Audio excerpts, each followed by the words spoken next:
Hey guys, and welcome to a brand new video here on FPL Now. Today we're going to be going over a wildcard draft for game week 29. So if you're excited for the video, as always, make sure to drop a like down below, leave a comment. Are you playing any chips this week? Subscribe if you're brand new, ring the notification bell. With all of that out of the way though, let's get into the video, and I really hope that you enjoy. So, starting things off, this is my wildcard draft for game week 29. Now, it is a little bit knee-jerky, but I mean, triple Spurs, I just feel like with the fact that they've got a double next week, they play in game week 30, their assets are a little bit more, I guess, attractive now to bring into your team. But in goal, we do have Dubravka and Sarr. So Dubravka does double in game week 29, and then of course blanks in game week 30, but that is okay because you have Sarr to fill that hole in game week 30, who has Leeds at home. So that could potentially be a clean sheet there for Wolves. I know they've not been too good at the back in recent weeks, but hopefully they can turn that around. But yeah, I think they're just two pretty good keepers to have in your team right now. I know a lot of people like Ramsdale as well instead, and if you do have the funds, you could upgrade to Ramsdale and Sarr instead. But I mean, you don't really need both of them because Arsenal play in game week 30 as well. So if you were wildcarding, you could go Ramsdale instead, and then I don't know, somebody like Foster to just get you a little bit more money because, as I say, Ramsdale has a double. Again, it's not the best double in the world.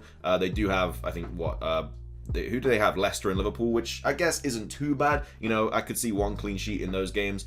But yeah, I've just gone with those two. But again, if you wanted to make a little bit more money, or if you just didn't have enough funds, you could bring in Ramsdale instead and bring in, I don't know, Foster as well, who's just the cheapest keeper, which will give you a little bit more money, but either of those combinations I think is okay. So you can go Sarr and Dubravka, or you can go Ramsdale and Foster for a little bit less money. So they're the goalkeepers. I don't think there's really any others that really come to mind at the moment. I mean, you could potentially think about bringing in Mendy later on down the line just because of the incredible fixtures they have, but as of right now, I think on a wild card, the keepers that we've already gone over are probably the best options. At the back, we've gone Doherty, James, Amate, Trent, and Kilman. So again, this could easily be mixed around a lot.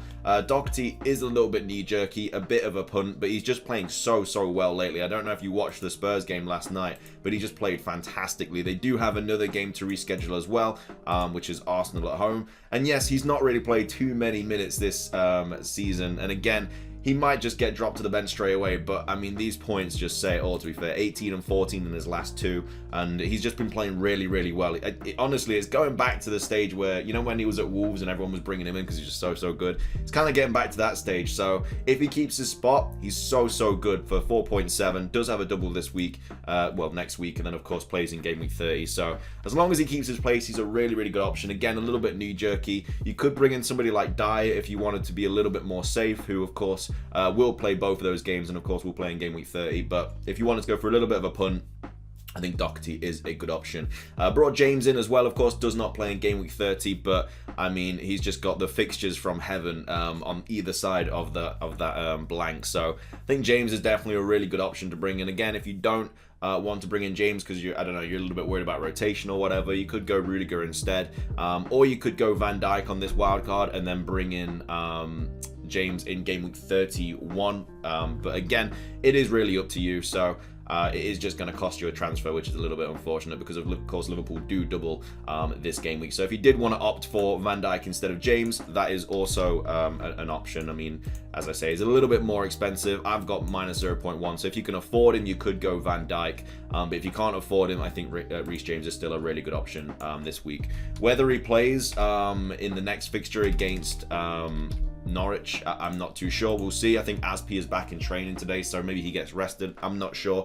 But yeah, if you have the funds and you want to go for another double game with player, you can bring in Van Dijk instead. They both do blank in game week 30, so you know, it's not really something you need to worry about. Got Marte as well, who does play in game week 30. Now, I do think there are reports of other Leicester defenders coming back, so potentially could lose his spot, but he's played well, you know, since being brought into the team and getting regular minutes. Of course, Leicester do have a lot of games to rearrange: Everton, Norwich, and Chelsea. So two pretty nice fixtures in there out of the three. And I think they're all going to be after game week 30 because of the Conference League and stuff like that. So I think now is the time to potentially, if you're on a wild card, potentially start bringing in a couple of Leicester players. I'm not saying to just triple up on them straight away, but they do play in game week 30, which is quite nice. They do have a nice fixture in game week 30 as well, which is Brentford at home. So you know, I don't think you should be like bringing in just all the Leicester players. I think there are better options at the moment, but with all the doubles that have got coming up, I think maybe is the time to start thinking about bringing them in. I mean, Schmeichel as well as another player that a lot of people are thinking about bringing in as well.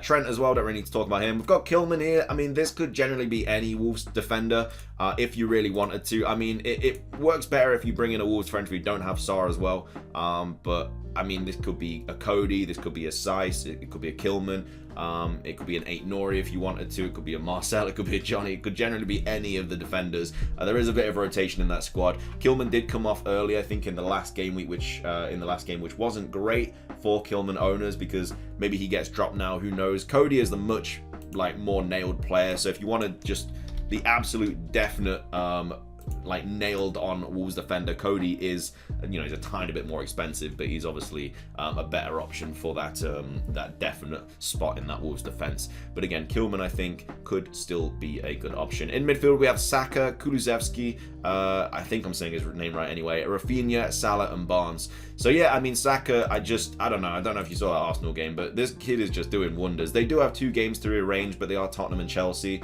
not the 2 greatest fixtures to rearrange, but again, it just does mean more doubles in the future. And Saka is only 6.5 mil, and you know he's going to definitely get a price rise very, very soon, 100%.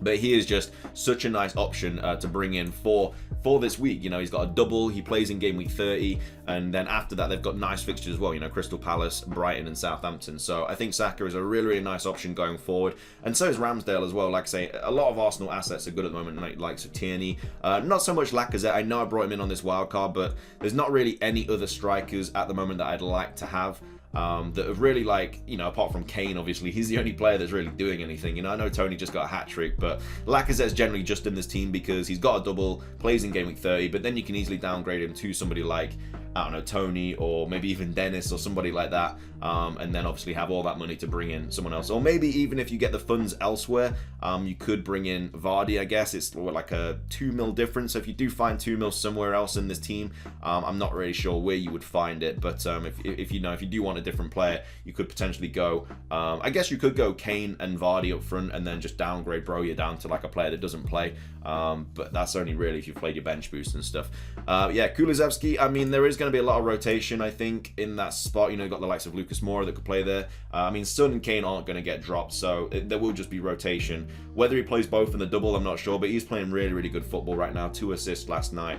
He's only 6.1. He's a really, really nice option to have if you want to bring in Kane and you don't want Son. I mean, the thing about Son and Kane is, you know, Son definitely should have got a lot more returns last night. You know, he could have had a hat-trick, could have had a couple of assists. If they all went in, you know, everybody would be bringing in Son. It's just how it goes sometimes. So I think if you own Son at the moment, I don't think you should necessarily get rid of him. But I do understand the kind of the knee-jerkiness to bring in Kane and Kulusevski instead. But yeah, we have gone triple Spurs in this. Again, it is a little bit knee-jerky, but they do have a double, and of course they do play in game week 30, so they're safe options as long as they play. Rafinha, another player that I think was really, really unlucky not to get returns in the last game week. He does have Norwich next, does play in game week 30 at Wolves, and then Southampton and Watford as well. Hopefully with Bamford being back, it does sort them out a little bit, and, you know, actually has a player in the team that could finish, and so Rafinha will start getting a few more assists and stuff, because at the moment he's just got Dan James at the top, which, let's be honest, he's not a clinical finisher at all. So let's hope that Rafinha does start getting some more returns there. Salah, don't need to talk about. We brought Barnes in as well. I guess you could go for somebody like Coutinho if you really wanted to, but I think you've kind of missed the Villa kind of situation now. I mean, I know that, you know, they play in game week 30 and stuff, but their fixtures aren't great after game week 30. Like, if I take a look at Coutinho, his fixtures after game week 30, he has he has Arsenal in game week 30, then he has Wolves, Tottenham, Liverpool, Leicester, which is obviously a nice fixture there. I guess you start bringing him back in around game week 34, but I think if you're on your wild card, I don't necessarily think you need him for the immediate future. You know, West Ham, Arsenal, Wolves, Tottenham, Liverpool, not the easiest fixtures at all, and then potentially start bringing him in around this time. They do still have Burnley to rearrange, but apart from that, I mean, I don't think he's really a player that you need on a wild card. Whereas Barnes has obviously a couple of okay fixtures coming in, like Arsenal away. I mean, Watford just put 2 past them. Brentford, good fixture. United, I mean, can't keep a clean sheet to save their lives. Crystal Palace, Newcastle, Villa, and 3 games to arrange. I mean, honestly, for the rest of the season, Leicester players are just okay to hold if they can sort themselves out defensively and stuff. And then up top, we have Lacazette, Kane, and Broja. Again, already explained the Lacazette reasoning in this wildcard draft. Plays a double.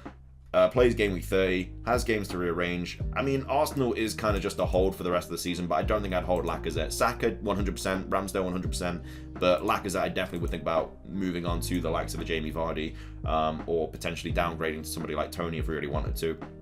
And then obviously we've got Kane as well. Again, don't really need to talk about Kane. Doubles, plays game week 30, nice fixtures for the remaining of the season. Only striker that's really putting the ball in the back of the net as well at the moment, let's be honest. And then, of course, we do have Broja in this draft as well. Again, you don't need Broja, really. I mean, they don't play in Game Week 30, but they've just got a nice couple of fixtures. He's a cheap enabler. But if you have already played your bench boost and, and you're on your wild card, maybe you could downgrade Broja and, spend that money elsewhere if you really wanted to. But like I say, obviously, I've changed a few things on this wildcard draft to what it was originally, but again, there's a lot of different options you could have this week if you are on your wildcard. But anyway, thank you so much for watching. If you did enjoy the video, make sure to drop a like, leave a comment. Are you playing your wildcard this week? Any other chips? Let me know. I myself am playing my triple captain, I do believe, on Mo Salah, so hopefully you can bag a couple goals in the next game week. But yeah, subscribe if you're brand new. That's everything from me. Have a fantastic rest of your day, and until next time,